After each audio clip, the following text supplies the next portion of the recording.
«Эхо Москвы» в Уфе и общественная организация «Берзямлек» представляют рубрику «Говорим по-башкирски».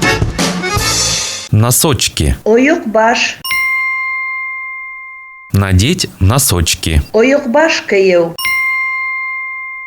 Надеть носочки. Оюкбаш кыйыу.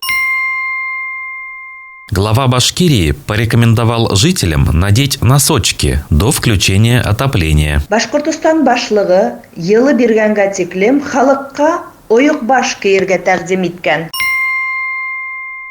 Глава Башкирии порекомендовал жителям надеть носочки до включения отопления. Башкортостан башлыгы йылы биргенге тиклем халыкка оюкбаш кийерге тәкъдим иткән.